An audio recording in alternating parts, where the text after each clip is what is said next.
very clear na hindi naman na hiningi ang surrender. Ang hiningi lang nila is extradition with a view to extradition. Yung nga ho, So, sana extradition will fail, sir. Extradition will fail because wala ho, kung ako tatanungin nyo ngayon, kasi nga wala nga tayong treaty. So kung will fail, bakit pa natin sinurinder si Pangulong Tsaka ano ho, Duterte? yung extradition po nakalagay sa batas, state party po ang isa pong tinitingnan natin. Bansa po ang sinasabi sa Section 17. Ano ho, kung yung mga Sir, nanggagaling ito sa ICC, itong papel ito. pero yung sa Section 17 nga, yung ating batas nga, sinasabi nga, dahil sa mga comma na yan, ay ang mahalaga, state party po ang mag-a-apply ng extradition. Eh wala ho tayong treaty sa state party o sa ICC kasi nga, inatras po ng So President bakit Duterte. pa natin sinurinder? Bakit pa Kasi natin yun po sinasabi ng Duterte? batas eh. May surrender. May Yun po surrender. sinasabi. Opo. Ayun, that's what the law says. The law may be harsh, but it is the law. Ay, nako. Very clear man ito, sir. Extradition lang ang Yun lang pinakuan. naman, Bakit tayo pinilit na surrender? Hindi man lang Extradition nag-reply for hinihingi a ng request. ICC. Kung di ho tayo umatras sa ICC, kung di ho inatras ni President Duterte yung ating membership sa ICC, talagang extradition po O so kung lang. umatras na tayo sa ICC, bakit pa kailangan Nawala ho yung treaty kailangan natin. pa natin i-surrender? Nawala ho yung agreement natin, sir. O sir, kaya nga sir, bakit pa natin sinurinder? Kasi wala naman tayo. To start with, wala tayong room statute na Yun po yung option. pagbasihan dahil wala na tayong hindi na tayo membro. Bakit pa natin sinurinder? Mr. What's the Senator, purpose? Mr. Senator, yun po yung option na binibigay ng batas sa authorities at sa amin po. Si Bato talaga, no? Kukontrahin talaga yung batas, eh, no? Kung miyembro lang tayo ng ICC, dapat si Digo ngayon nandito pa sana sa Pilipinas. Madaling intindihin, eh. Pero dahil hindi na po tayo miyembro ng ICC na yan, biniyahe na agad si Digong, di ba?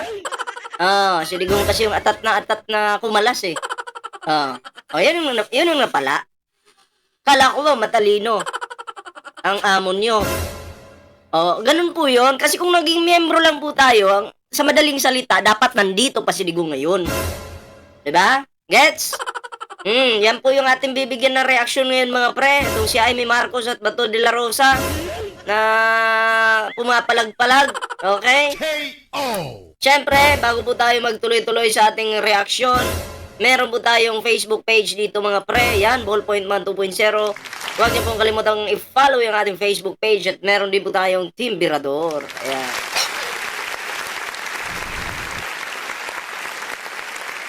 Okay. Ngayon mga pre, no? Bago po tayo magtuloy-tuloy dito sa hearing ngayon diyan sa Senado. Okay? Bigyan po muna natin itong ng reaksyon itong si Sara Duterte. Okay? Ito yung panahon na nakakulong si Lopez at sinamahan niya pa ito.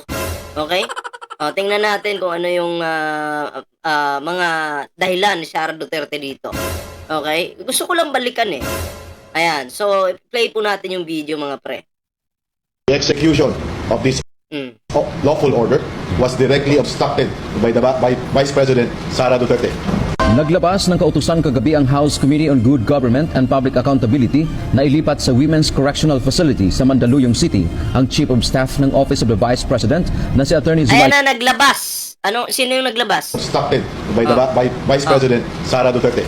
Naglabas ng kautusan kagabi ang House Committee on Good Government and Public Accountability na ilipat sa Women's Correctional House Committee naglabas ng kautusan. Tapos, Facility sa Mandaluyong City ang Chief of Staff ng Office of the Vice President na si Attorney Zulaika Lopez.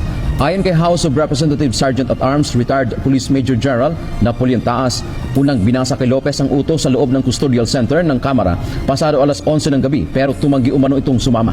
Muli nilang sinubukan tumanggi! So, may paglabag na ginawa. pasado alas 12 ng madaling araw pero hindi rin nagtagumpay. Dahil ayaw kong sumama, so sumubok ko tayo ulit ng baka this time around, sumama na.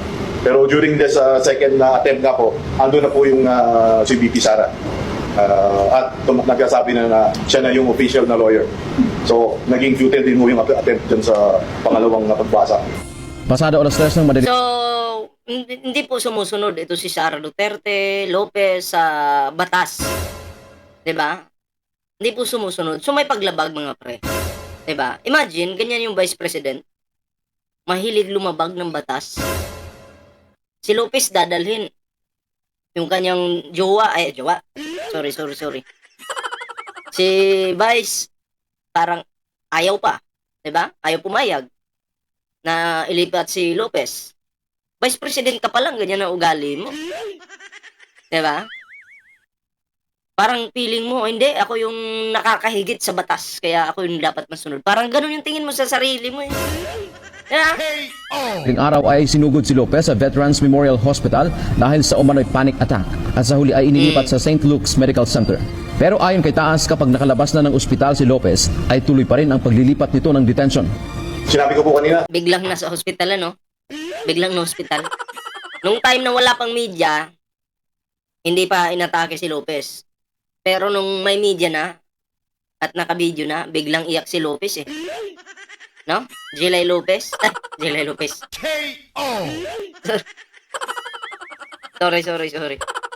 Sorry. Sorry naman.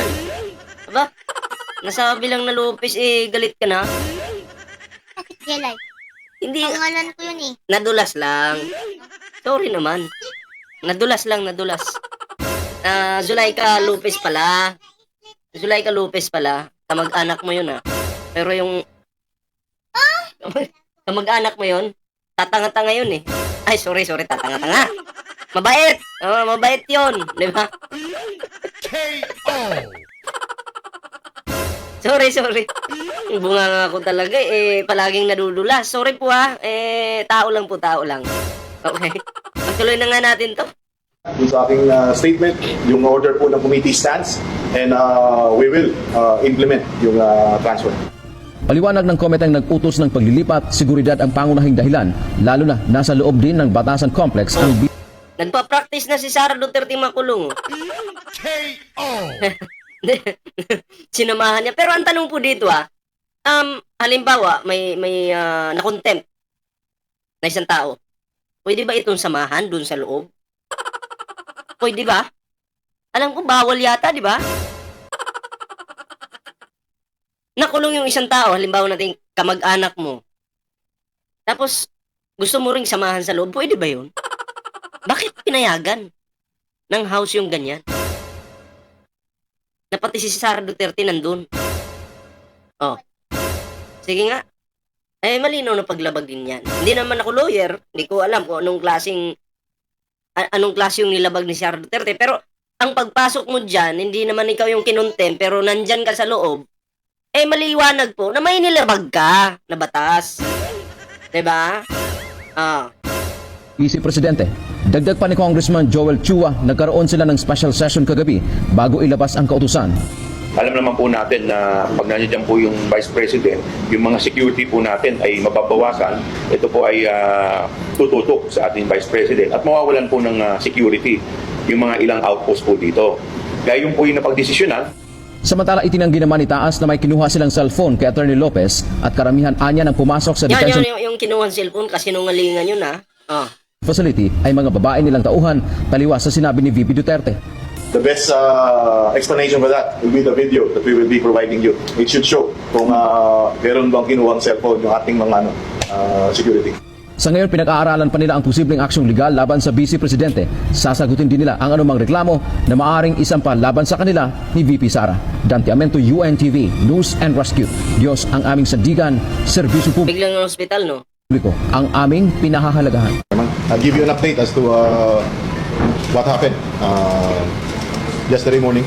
So yun mga pre, sa madaling salita, si Lopez gustong ilipat ng house para yung security mas matutukan pa itong si Lopez, pero tumanggi po si Lopez at itong syempre Sara Duterte. Parang di umano'y pinigilan ito ni Sara Duterte, no? So sino ba, ano ka ba? Batas ka ba, Sara Duterte?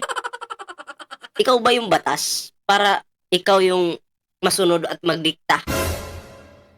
Ayun ang tanong natin. Bastos na nga yun. Ito winawalang hiya po ni Sara Duterte yung ating batas. Totoo po yan. Kasi mahilig silang lumabag sa batas eh. Totoo yan. Gustong ilipat, ayaw. Gusto nyo, kayo masunod? Vice President ka pa lang, ganyan ang ugali mo. Diba? Paano pa kaya pag naging presidente ka ng Pilipinas? Pero malabo naman yun. Malabo. Pero yun nga, yung natin, papaano kung ikaw yung presidente ng Pilipinas? Marami na naman batas na malalabag. Diba? Tapos, Hari-hari na naman kayo dito sa Pilipinas. Ano pa? Ano pa? Ano pang kasunod? Mga chikwa, papasok na naman dito. Ay, naku po. Eto para sa'yo.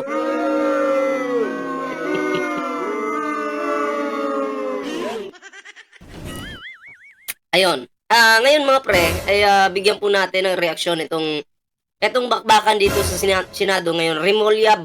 Remulla versus Amy Marcos at Bato de la Rosa. Pero hindi umubra itong mga to dito kay Remulla mga pre. Okay, so eto na, pakinggan po natin.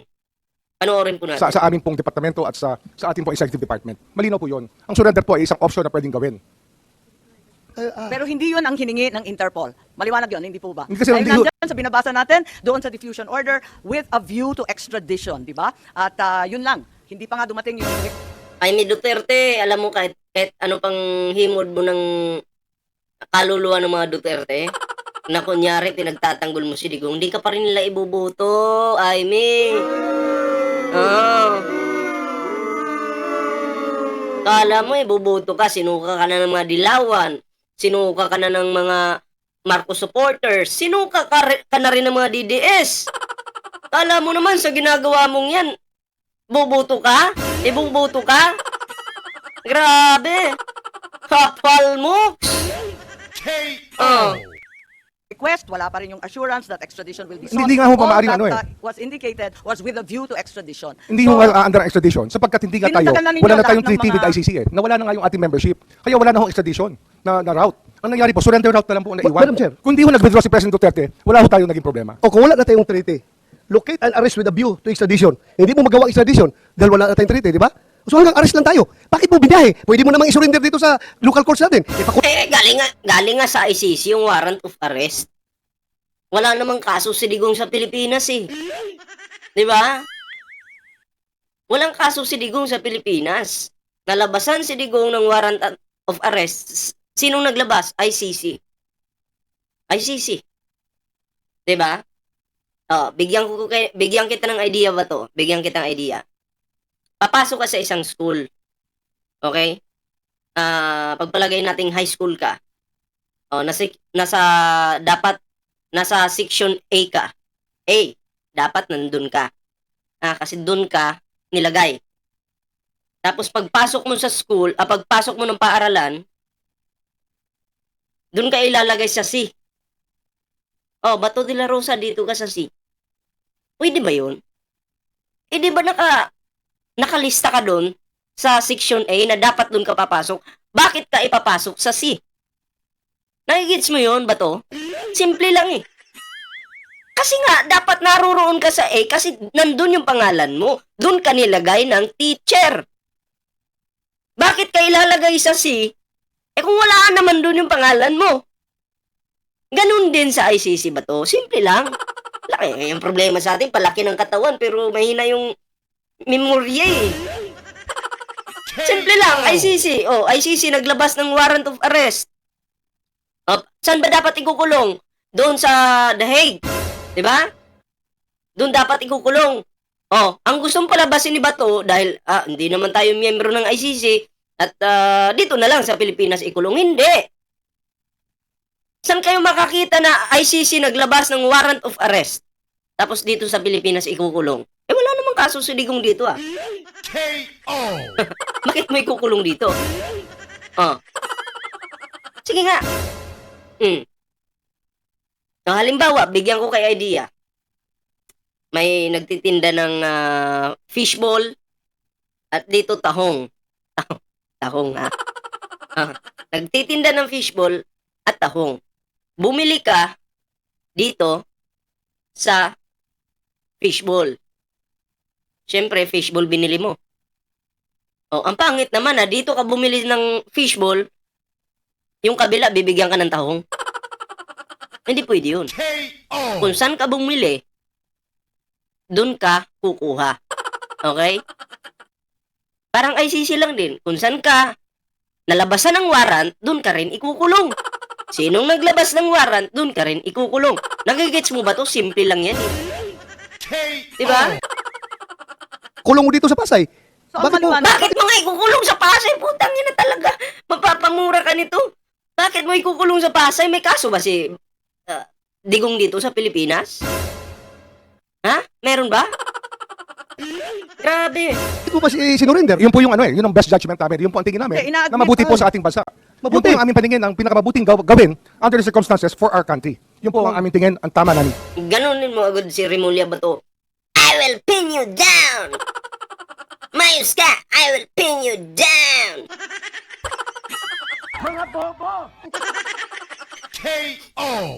Dapat ganun!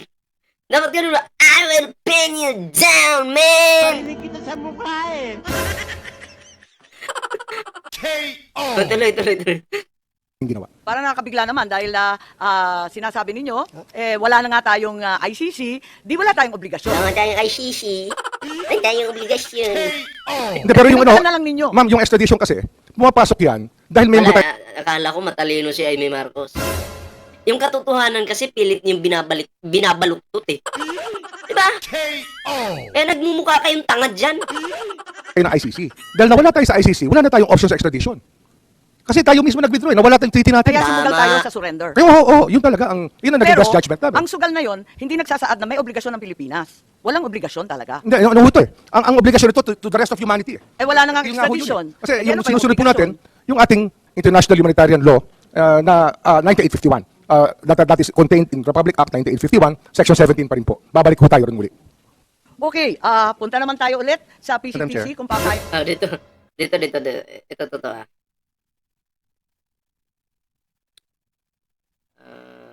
Yan. Dito tayo kay Amy. Ba talaga? Ang sinasabi ng DOJ, RA 9851, sabi ng Pangulo, commitments to Interpol. Alin na nga ba talaga? Ano yung pangalawa? Sorry?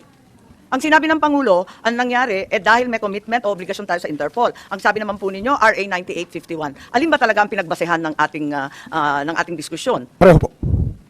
Pareho. Opo. Yung ating pong pagiging miyembro ng Interpol ay mapakahalaga. At yung 9851 po yung talagang batas na sumasaklaw sa ganitong sitwasyon. Pero kung sinabi mo RA 9851, kahit walang diffusion order galing sa Interpol, ang gobyerno pwedeng arestuhin si PRRD, i-turn over sa ICC. Yung ba yung stand ninyo? Kasi nung nakaraang hearing, yun ang sinasabi po ninyo na 9851 to. Opo, kasi meron pong diffusion order na kasama. Kasi Hindi, kahit walang magkatali po sila, ma'am. Hindi, kapag Madam Chair. 9851, kahit walang diffusion order, pwede naman arestuhin, di ba? Pagka meron pong warrant of arrest, pwede ho. Let us assume that the surrender of PRRD to the Hague by the administration can be done without a warrant from a Philippine court. I-assume muna natin yan. Before the administration can surrender him to the ICC, they actually have to arrest him first. So, itatanong ko, sino nag-aresto talaga kay Presidente Duterte?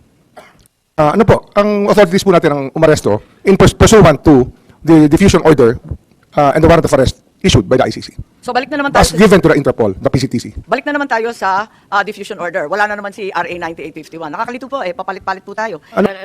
Nalilito ka, Amy? Ho yan eh, magkatali po sila, hindi ho pwedeng paghiwalayin yung dalawa.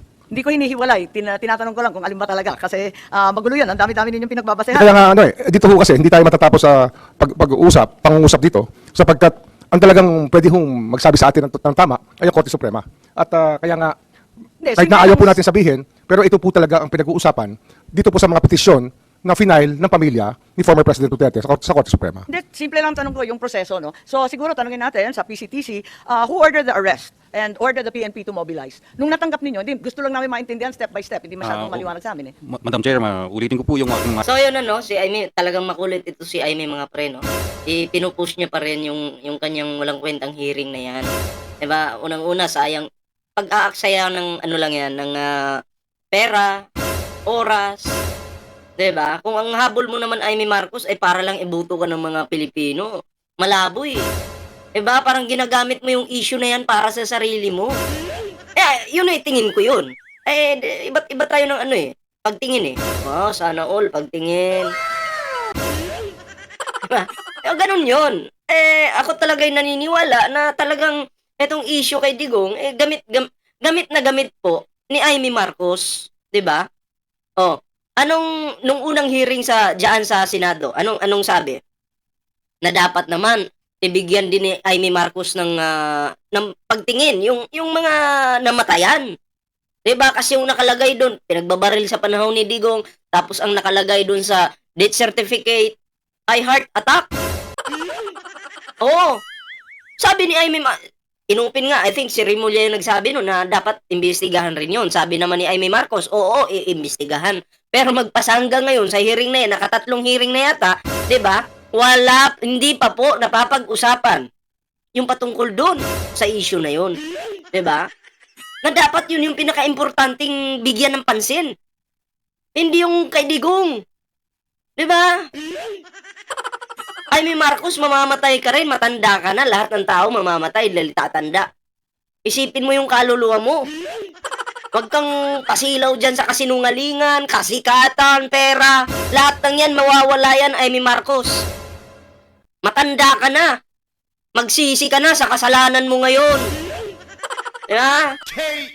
Nako, kitang-kita ko yung pagkakamali ni Amy Marcos dito, mga pre. No? No, hindi nga. Sabi, nangako po si Amy Marcos, nabibigyan pansin yung issue patungkol doon sa mga death certificates ng mga namatay sa panahon ni Digong. Kasi doon, karamihan ng nakalagay, pinagbabaril, pero nakalagay sa death certificate ay heart attack at iba pa. Sabi ni Amy Marcos, gagawin natin yan, imbestigahan natin yan. Pero magpasa hanggang ngayon ay wala po. Wala. Hindi man lang po inimbestigahan. Pero nangako si Amy Marcos. Yun yung totoong pangako. Nangako, di ba? Oh. Tamo ibubuto nyo to? Dito pa lang. Nangako na siya. Naiimbestigahan yun pero hindi niya tinupad yung pangakong yun. Hindi niya tinupad. Inignore niya. Oh. Bakit ibubuto yung puro lang pangako? Wala namang gawa. Anyway, yun lang yung video natin mga pre. Kayo nang bahala dyan kay Amy Marcos. Basta ako at mga subscribers ko, sinasabi ko sa inyo, huwag po nating ibuto yan. 'Di ba? Sakit lang po yan dyan sa Senado. Kumbaga magkakalat lang yan ng ano dyan. Sasayang lang yan. Sasayang ng oras, budget. O, 'di ba? Amy Marcos, papuntang Iniduro. Maniwala ka sa akin, Amy. Di ka talaga makatikim ng buto sa akin. Anyway, baka siguro isipin nila, nag-iisa ka lang naman. Hindi ako nag-iisa. Marami kami. Yung mga nanonood sa akin, hindi rin bubuto yan kay Amy. So, yun lang mga pre yung ating video. Pero syempre, bago po tayo magtapos sa ating video, meron po tayong Facebook page dito. Yan. And syempre mga pre, meron po tayong Team Birador. Huwag niyong kalimutang i-follow yung ating Facebook page. Yan And syempre, no, sa hindi pa nakasubscribe sa ating YouTube channel, huwag kalimutang mag-like, share, and subscribe para naman po maging updated kayo lahat dito sa mga uploads at mga live natin. And so maraming salamat po mga pre. And so kita-kits po tayo sa susunod na video.